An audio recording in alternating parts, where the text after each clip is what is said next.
সায়ো মার্টিনের প্রশ্নবিচিত্র বই থেকে ক্লাস 8-এর দ্বিতীয় পর্যায়ক্রমিক মূল্যায়নের ভূগোলের 1 নম্বর স্কুলের প্রশ্নগুলোকে সমাধান করব। 1-এর প্রথম প্রশ্ন, পৃথিবীর আবর্তনের জন্য যে বল কোনো বস্তুর দিকে বিক্ষেপ ঘটায় তাকে বলে কোরিওলিস বল। সূর্যের আলো মকর ক্রান্তি রেখার উপর লম্ব হয়ে পড়ে ড্যাশ তারিখে 22শে ডিসেম্বর। ঘূর্ণবাতের কেন্দ্রে যেখানে বায়ুর চাপ সব থেকে কম থাকে সেই অংশের নাম ঘূর্ণবাতের চক্ষু। পারানা এবং প্যারাগুয়ে এই দুটি নদী মিলিত হয়েছে ড্যাশ শহরের কাছে বুয়েন্স এয়ার্স। দক্ষিণ আমেরিকার পশ্চিমের জলবায়ু শীতল হবার মূল কারণ শীতল পেরু স্রোতের জন্য। 2-এর প্রথম প্রশ্ন, পৃথিবীর দ্বিতীয় উচ্চতম সক্রিয় আগ্নেয়গিরির নাম লেখো। কটোপ্যাক্সি। জাপুরে কার উপনদী? অরিনোকো নদী। 3 নম্বরের প্রশ্ন, আমাজন অববাহিকার আয়তন কত? 70,50,000 বর্গ কিমি। 4 নম্বরের প্রশ্ন, গোধূলি অঞ্চল দেখা যায় কোন ধরনের অরণ্যে? সেলভা অরণ্যে। 2-এর 5, সমগ্র পম্পাস অঞ্চলটি কোন দিকে ঢালু? পম্পাস তৃণভূমি অঞ্চলটি পশ্চিম থেকে পূর্বে ঢালু। পৃথিবীর শ্রেষ্ঠ গম রপ্তানিকারক দেশ কোনটি? আর্জেন্টিনা।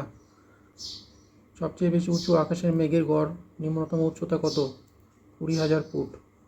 মেঘের জলকণার ব্যাস কত? 0.02 মিলিমিটার। শীতল পার্বত্য বায়ুর অন্য নাম কি? ক্যাটাবেটিক বায়ু। পারানা প্যারাগুয়ে নদীর অববাহিকায় অবস্থিত সমভূমিটির নাম কি? গ্রান চাকো সমভূমি। 3-এর প্রথম প্রশ্ন, বৃষ্টির ছায়া অঞ্চল কি? উত্তর এখান থেকে এই পর্যন্ত। 3-এর 2, মেরু বায়ু শীতল কেন? উত্তর এখান থেকে এই পর্যন্ত। 3 নম্বরের প্রশ্ন, দক্ষিণ আমেরিকার বেশিরভাগ জায়গা উষ্ণমণ্ডলের অন্তর্গত কেন? দক্ষিণ আমেরিকার বেশিরভাগ অংশ উষ্ণমণ্ডলীতে অবস্থিত হওয়ার প্রধান কারণ হলো এর ভৌগোলিক অবস্থান। এই মহাদেশের একটি বিশাল অংশ নিরক্ষরেখার কাছাকাছি অবস্থিত। নিরক্ষরেখার কাছাকাছি অঞ্চলে সূর্যরশ্মি প্রায় লম্বভাবে পড়ে, যার ফলে এই অঞ্চলে তাপমাত্রা বেশি থাকে। এছাড়া আটলান্টিক মহাসাগর এবং প্রশান্ত মহাসাগরের প্রভাবও এই অঞ্চলের জলবায়ুকে উষ্ণ রাখতে সাহায্য করে। 4 নম্বরের প্রশ্ন, এস্টেনশিয়া কি? এখান থেকে এই পর্যন্ত। 4-এর প্রথম প্রশ্ন, বায়ুচাপ বলয়ের স্থান পরিবর্তন হয় কেন?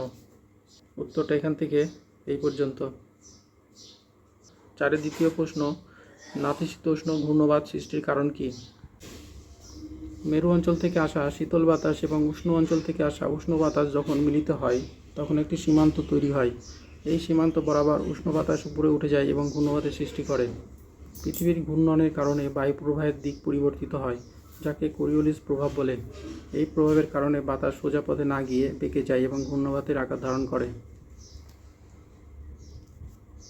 উষ্ণ এবং শীতল বাতাসের তাপমাত্রার পার্থক্য যত বেশি হবে ঘূর্ণবাতের তীব্রতা তত বাড়বে। বাতাসে জলীয় বাষ্পের পরিমাণ বেশি থাকলে ঘূর্ণবাত শক্তিশালী হতে পারে, কারণ জলীয় বাষ্প ঘনীভূত হয়ে লিন তাপ ছাড়ে, যা ঘূর্ণবাতকে আরও শক্তিশালী করে। সুতরাং সূর্যের আপাত গতি, উষ্ণ ও শীতল বাতাসের সংমিশ্রণ, কোরিওলিস প্রভাব এবং তাপমাত্রার পার্থক্যের কারণে বায়ুচাপ বলয়ের স্থান পরিবর্তন হয় এবং নাতিশীতোষ্ণ ঘূর্ণবাত সৃষ্টি হয়। 4-এর 3, কিউমুলোনিম্বাস মেঘের বৈশিষ্ট্য লেখো। উত্তরটা এখান থেকে এই পর্যন্ত। 5-এর প্রথম প্রশ্ন, সেলভা অরণ্যের বৈশিষ্ট্য লেখো। উত্তর এখান থেকে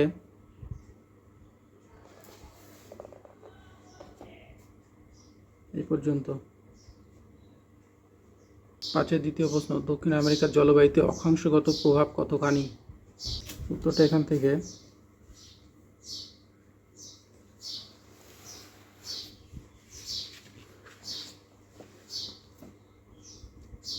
এই পর্যন্ত।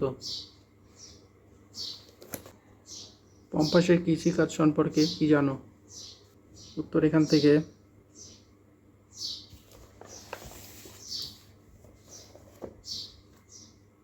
এই পর্যন্ত। 6-এর প্রথম প্রশ্ন, পৃথিবীর যে কোনো 3টি সাময়িক বায়ু সম্পর্কে আলোচনা করো। উত্তর এখান থেকে।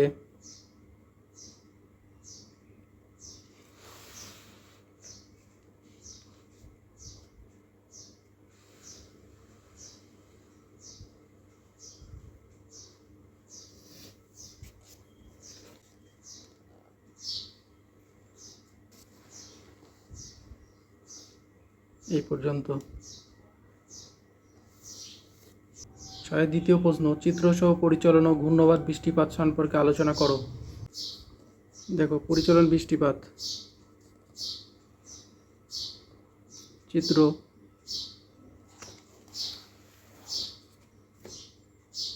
এই পর্যন্ত। আর ঘূর্ণিবৃষ্টি দেখো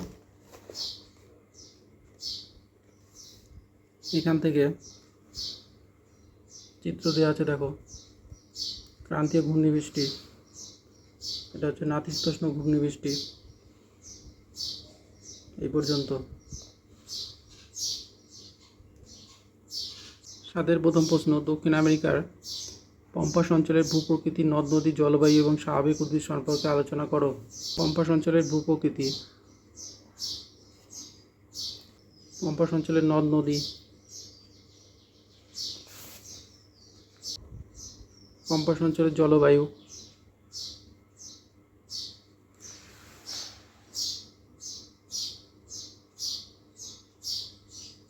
আর স্বাভাবিক উদ্ভিদ।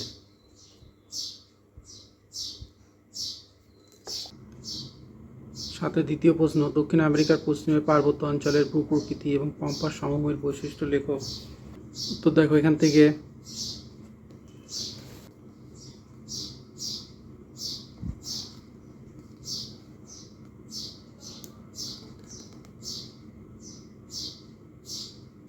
এই পর্যন্ত।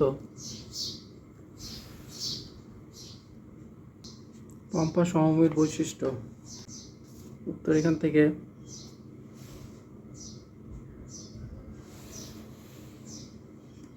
এই পর্যন্ত। 8 প্রদত্ত দক্ষিণ আমেরিকার রেখা মানচিত্রে নিম্নলিখিত বিষয়গুলি উপযুক্ত প্রতীক ও নামসহ চিহ্নিত করে উত্তরপত্রের সঙ্গে জুড়ে দাও। দেখো প্রথমে আছে লেনোস সমভূমি। লেনোস সমভূমি দেখো দক্ষিণ আমেরিকার উত্তরে, আর এটা অরিনোকো নদীর অববাহিকায় অবস্থিত। তীর চিহ্ন দিয়ে দেওয়া আছে, দেখো লেনোস তৃণভূমি।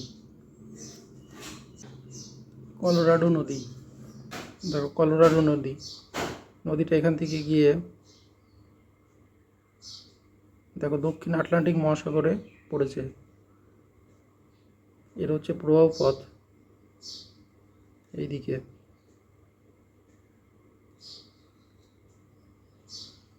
তারপরে আছে ভূমধ্যসাগরীয় জলবায়ু অঞ্চল, দেখো ভূমধ্যসাগরীয় জলবায়ু অঞ্চল হচ্ছে এটা।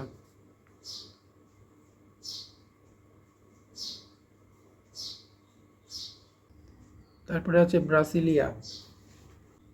ব্রাসিলিয়াটা দেখো 10 ডিগ্রি আর 20 ডিগ্রির মাঝখানে, আর 50 ডিগ্রির ডান দিকে। ব্রাসিলিয়া ব্রাজিলের রাজধানী শহর। সেইকাস অন্তরীপ, দেখো সেইকাস অন্তরীপ হচ্ছে এইটা, তীর চিহ্ন দিয়ে দেখানো হয়েছে, সেইকাস অন্তরীপ।